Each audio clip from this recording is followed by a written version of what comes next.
रखी गई है उसमें मुख्यतः 2-3 मुद्दे हैं। सबसे पहला मुद्दा जो है वो गठबंधन को लेके है। कांग्रेस पार्टी ने जो गठबंधन किया उसमें काफ़ी पत्रकारों के मेरे पास सवाल भी आए थे, उन्होंने मेरे से इंटरव्यू भी लिए कि भाई किसी भी नेता से या किसी से पूछा गया क्या।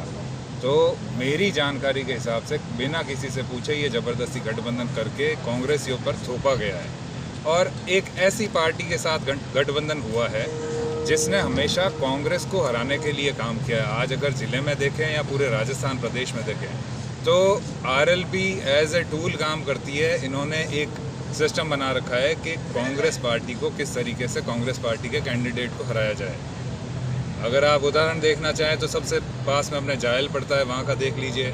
उसके आगे अगर आप देखते हैं मकराना देख लीजिए, डेगाना देख लीजिए। ये जिससे गठबंधन किया है वो पार्टी एक ऐसी पार्टी है जो सिर्फ और सिर्फ एक दुकान चलाती है, जिसने कांग्रेस को या बीजेपी को किसी तरीके से अपना सोर्स ऑफ इनकम बना रखा है।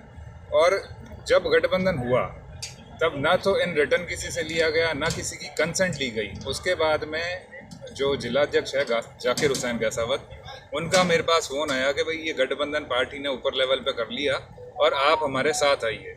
तब मैंने उनको ये बताया कि भाई मैं अभी 2 महीने पहले जब इलेक्शन हुआ मैंने इनके सामने चुनाव लड़ा है और मैं इसमें साथ में नहीं आ सकता। आप मेरे को या तो कोई और एरिया, कोई दूसरा जिला दे दीजिए, मैं वहाँ जाके कांग्रेस के लिए काम कर लूँगा। उसके बाद में उन्होंने उस चीज़ पे ध्यान नहीं दिया और उसके 4-5 दिन, अभी जैसे 3 दिन हुए हैं, 3 दिन पहले लेटर आता है, वो भी व्हाट्सएप के माध्यम से मेरे को रिसीव हुआ कि भाई आपका निलंबन हो गया। और साथ में 2 जने और सुखराम जी डोडवाडिया और गौराराम जी सूप का, उन्होंने ऑलरेडी बीजेपी ज्वाइन कर ली थी। पर मैंने ना तो कोई बीजेपी की पार्टी मीटिंग की थी, ना मैं कभी बीजेपी में गया, ना मैंने किसी के लिए कैंपेन की। ये जो निष्कासन है उसका कारण जो ग्राउंड रिपोर्ट और अगर आप एक्चुअल कारण देखेंगे तो ये कारण है कि किसी ना किसी तरीके से आरएलपी के सामने कोई कैंडिडेट कांग्रेस से बचे नहीं। 2008 में जब ये बीजेपी में थे, इनका ये काम करने का तरीका है, ये अपने आदमी इम्प्लांट कर देते हैं जिस पार्टी के साथ गठबंधन होता है। और कांग्रेस को ये स्ट्रेटेजिकली यहाँ से ज़िले से ख़त्म करना चाहते हैं। जाट राजनीति को यहाँ से ज़िले से किस तरीके से ख़त्म कर सकते हैं, वो ये इस तरीके पे लगे हुए हैं। दूसरा, अगर आप देखें तो जो गठबंधन हुआ था मैंने उनको डेटा भी दिया था। अभी विधानसभा के जो चुनाव हुए हैं उसमें 6,19,000 वोट कांग्रेस को मिले हैं और 6,05,000 वोट बीजेपी को मिले हैं। कांग्रेस की अगर आप स्थिति देखो तो सीधा सीधा मजबूती कांग्रेस में, गठबंधन की ज़रूरत कहाँ थी। उसके बाद में गठबंधन मात्र इसलिए किया गया कि भाई जो इनका टूल है, जो ऊपर के नेता हैं, उनमें से कांग्रेस में मुश्किल से 1 या 2 ही जने हैं जिन्होंने ये गठबंधन करवाना चाहा था और उनके खुद के स्वार्थ के पीछे पूरी की पूरी कांग्रेस को यहाँ से ख़त्म करने का उन्होंने तरीका निकाला है। और जो ये सस्पेंशन हुआ है, जैसे अभी धर्माराम जी हैं, दारूराम जी हैं, इन्होंने बताया ये सबसे पुराने कांग्रेसी है, ये काफ़ी आहत हुए थे। और जो मेरी टीम है उन्होंने सब ने मेरे को फ़ोन करके बोला कि भाई हम सब आपके साथ में कांग्रेस से इस्तीफ़ा देंगे, आपको निलंबन किया है इसके लिए हम ये विरोध प्रदर्शित करते हैं और हमारा सबका एक साथ इस्तीफ़ा होगा।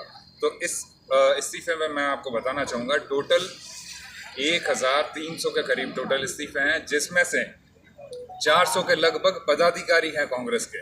और उन पदाधिकारियों की लिस्ट अभी आपके साथ साझा कर दी जाएगी, जिसमें से ब्लॉक अध्यक्ष 2 हैं, उपाध्यक्ष 10 हैं, महासचिव 24, प्रवक्ता 3, सचिव 22, सह सचिव 12, कार्यकारिणी सदस्य 30, बूथ अध्यक्ष 264, NSUI जिला अध्यक्ष 1, यूथ कांग्रेस अध्यक्ष 1। टोटल ये करीब 400 के जो कांग्रेस की नींव हैं। अगर आप देखा जाए, पदाधिकारी हमेशा, संगठन एक ऐसी चीज़ होती है जो किसी भी पार्टी को आगे ले जाती है। आज कोई भी नेता यहाँ आता है तो वो सीधा सीधा ब्लॉक अध्यक्ष या उपाध्यक्ष से बात करता है और वहाँ के रिव्यू लेता है और वहाँ की पार्टी की स्थिति जानता है। कांग्रेस पार्टी के ये सारे के सारे 400 पदाधिकारी एक साथ अपना इस्तीफा यहाँ दे रहे हैं और वो सारे के सारे इसमें फाइल में तैयार है, अभी प्रेस कॉन्फ्रेंस के बाद में पोस्ट कर देंगे। उसके बाद में आ जाता है निर्वाचित प्रतिनिधि जो अभी जीते हुए हैं। मेरी नगर पालिका से 22 पार्षद अपनी कांग्रेस की प्राथमिक सदस्यता से इस्तीफा दे रहे हैं। साथ में हाकम अली जी वाइस चेयरमैन बैठे ही हैं। जो पिछली बार हमारा निर्दलीय बोर्ड बना था उसके भी पूरे सारे पार्षद, उस जो हमने बोर्ड बनाने के बाद में कांग्रेस ज्वाइन की थी, वो सारे के सारे पार्षद इस्तीफा दे रहे हैं। पंचायत समिति सदस्य अभी कांग्रेस से जीते हुए बैठे हैं, ये सब अब करीब 7 ऐसे करके 40 एक्टिव पॉलिटिक्स में जीते हुए जो राजनेता हैं कांग्रेस पार्टी से, वो सारे के सारे इस्तीफे दे रहे हैं। ये अगर इनका जोड़ लगाया जाए तो ये करीब आपके 500 एक्टिव पॉलिटिक्स और संगठन के कार्यकर्ता हैं। कांग्रेस पार्टी के एक्टिव कार्यकर्ता जो हैं वो 700 के करीब, उनकी पूरी लिस्ट बनी हुई है, वो भी सभी कांग्रेस पार्टी से इस्तीफा देंगे। और ये कारण इसका सिर्फ एक ही है कि भाई जो जिस तरीके से कांग्रेस पार्टी चल रही है, एक दिन में ही आप तुगलकी फरमान जारी कर देते हो कि भाई कल से आपको निष्कासित कर दिया गया और 6 साल के लिए निष्कासित कर दिया गया। आप उसका एक जवाब लेना चाहिए, आपको कारण बताना चाहिए कि भाई हमने इस कारण से आपको निलंबित किया है। पार्टी हमेशा लोगों से बनती है, कोई एक मालिक पार्टी का नहीं होता। और कांग्रेस जिस तरीके से चल रही है, ये इंदिरा गांधी की कांग्रेस नहीं बची। यहाँ पे राजस्थान के अंदर अगर देखें तो मालिक सिर्फ एक ही बना हुआ है, वो जैसा चाहे वो वैसा करवा रहे हैं, और कांग्रेस पार्टी उनके कहे चल रही है। मैं आप सभी मीडिया और प्रेस के थ्रू ये बताना चाहूँगा, चाहे खड़गे साहब हो, राहुल गांधी जी हो, उन तक ये मैसेज जरूर पहुँचे कि कहीं ना कहीं कांग्रेस को आपकी पार्टी खत्म करने में लगी हुई है। और जो ये